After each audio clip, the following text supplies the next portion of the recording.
Bonjour à tous. Alors aujourd'hui, nous allons nous recentrer sur notre nature intérieure, explorer nos capacités intuitives. Parmi toutes ces capacités, celle dont je vais vous parler est à mes yeux la plus importante. Et j'ai une bonne nouvelle, personne n'a un don exclusif. Chacun d'entre nous la possède, il suffit simplement de l'exercer pour la renforcer et la révéler. Avant de partager avec vous quelques conseils pratiques pour y parvenir, j'aimerais d'abord vous expliquer ce qu'est cette capacité et comment vous pouvez l'intégrer dans votre vie quotidienne. Et bien sûr, nous terminerons par des astuces pour la développer davantage. Alors, sans plus attendre, on y va, c'est parti!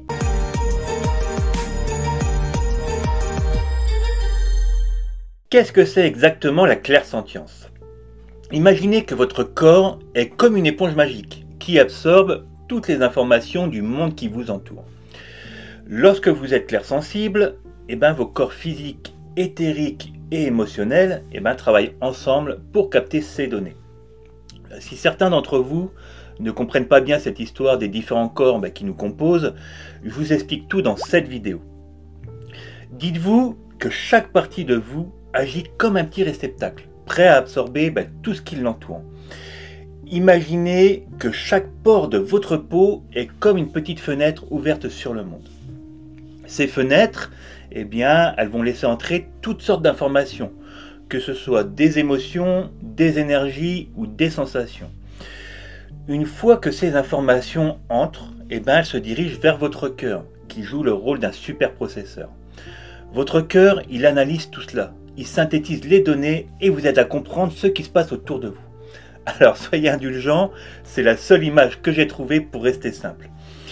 Et les personnes qui développent leur clairsentience, ils sont souvent très sensibles et empathiques. Ces personnes, elles ressentent profondément les émotions des autres, comme la douleur ou la joie. Ça signifie qu'elles sont souvent très attentives aux humeurs des gens, ce qui les rend compréhensives et accommodantes. Alors, il faut faire attention tout de même parce que cette sensibilité, elle ne s'arrête pas qu'aux humains. Les clairsensibles, ils peuvent aussi ressentir la douleur des plantes ou des animaux. Par exemple, je sais que ça peut être fou pour certains, mais en promenant dans une forêt, je peux éprouver une tristesse transmise par un être de la nature. Alors, c'est tout un autre sujet et j'ai pas envie de vous perdre dès le début. Il faut aussi comprendre que la clairsentience, on peut capter l'énergie des lieux. On va facilement ressentir l'atmosphère d'une pièce ou même une énergie à plus grande échelle. Donc le gros avantage avec cette capacité, c'est de pouvoir distinguer les bonnes des mauvaises énergies.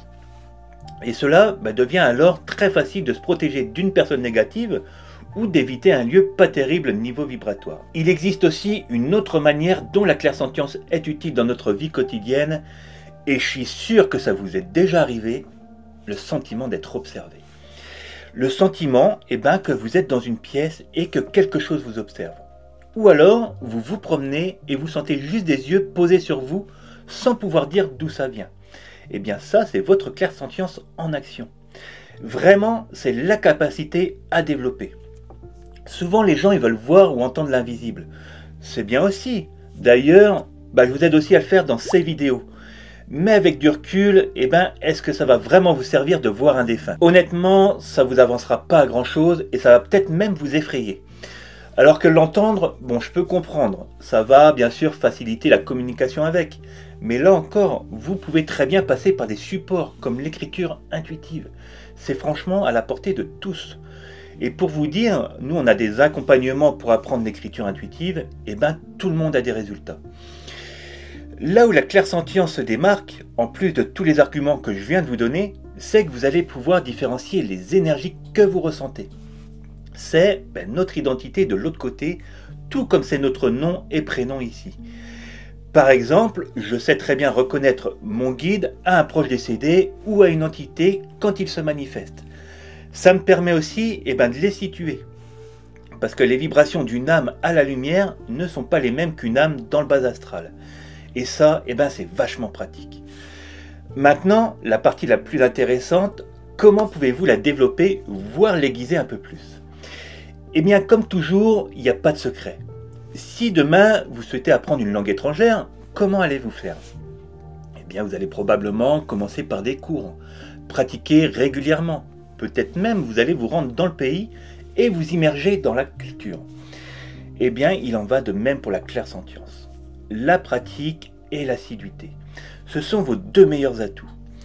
Ne pensez jamais que ce n'est pas à votre portée, que c'est réservé à une élite, que ça se transmet de génération en génération. Ce n'est pas vrai.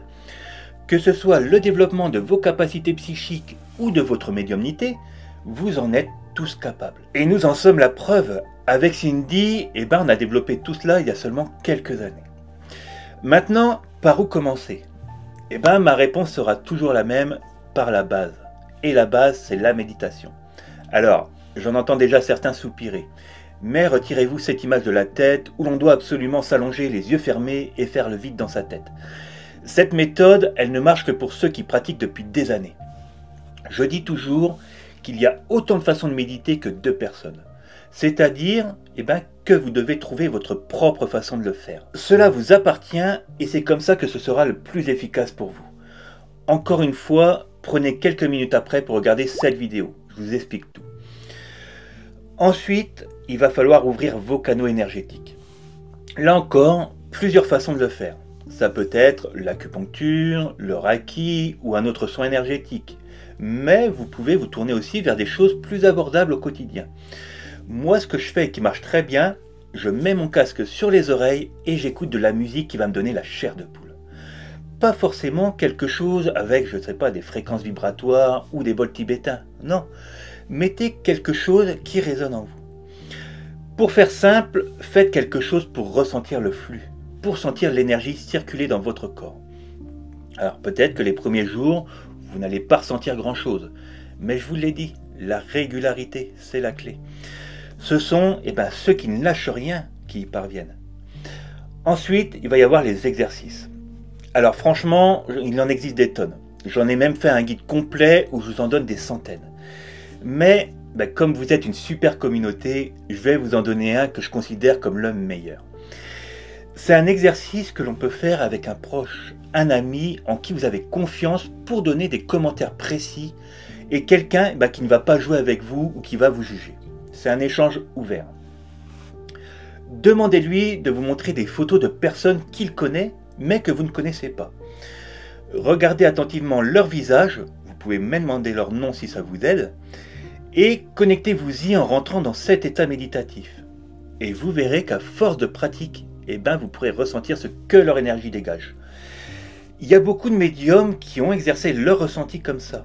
Et d'ailleurs, Cindy et moi, qui ne travaillons qu'à distance, nous utilisons cette technique pour se connecter à vous lors d'une guidance et à une personne décédée lors d'un contact défunt. Et je fais aussi mes nettoyages de lieux comme ça. Pareil, j'aborde cette technique plus longuement dans une vidéo. Alors je commence à en avoir mis beaucoup, mais si je peux encore le faire au montage, je vous l'affiche à l'écran. Sinon, vous le savez, je mets le lien en description. Il y a un autre exercice aussi, c'est la psychométrie. Allez sur une brocante, un vide-grenier, une friperie et prenez un objet ancien entre vos mains. Émettez la volonté d'établir une connexion psychique avec cet objet. Vous seriez surpris de voir la vie de l'objet défiler devant vous. Faites-le encore et encore, vous allez y arriver. Exercez-vous autant que vous le pouvez, avec des amis, vos enfants, peu importe. La seule limite est votre imagination. Par contre, une chose très importante, rendez ça toujours ludique. La frustration, elle n'a pas sa place ici. Amusez-vous et soyez patient, vous y parviendrez. Alors bien sûr, j'aurai encore tellement de choses à vous dire, mais avant de vous laisser, il faut absolument que j'aborde ce point, votre hygiène énergétique. Lorsque vous travaillez avec les énergies, ou à développer votre clairsentience, l'hygiène énergétique est essentielle. En tant que personne clairsensible, vous avez tendance à vous accrocher à l'énergie des autres, des lieux. Vous devenez comme un vaisseau et un réceptacle pour les émotions et les énergies, ce qui n'est pas toujours bénéfique, vous vous en doutez. Il est donc crucial de ne pas oublier d'effectuer des détoxifications régulières et de nettoyer votre énergie.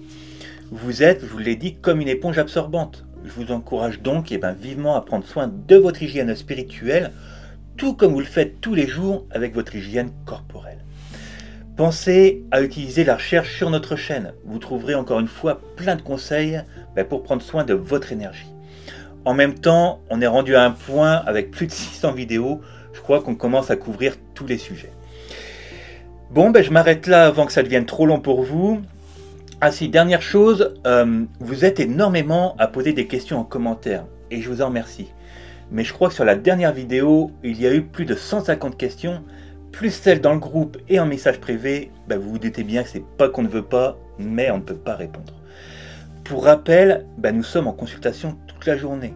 Et ben, pendant notre temps libre, nous tournons ces vidéos, nous faisons le montage, la miniature, la description, le traitement de mail, enfin bref, vous avez compris, on fait tout nous-mêmes de A à Z. Tout ça pour vous dire ben, qu'encore une fois, si vous êtes envahi de questions, il existe l'entretien spirituel ou même la guidance, où on prend 1 heure ensemble à vous répondre. Et franchement, entre nous, ben, c'est beaucoup mieux qu'une réponse vite fait en commentaire. Et bien voilà, je compte sur vous avant de partir pour liker, commenter, partager et vous abonner. Dites-moi aussi si vous pensez être clairsensible et comment cela se manifeste dans votre vie. Et je vous dis à bientôt pour une nouvelle vidéo.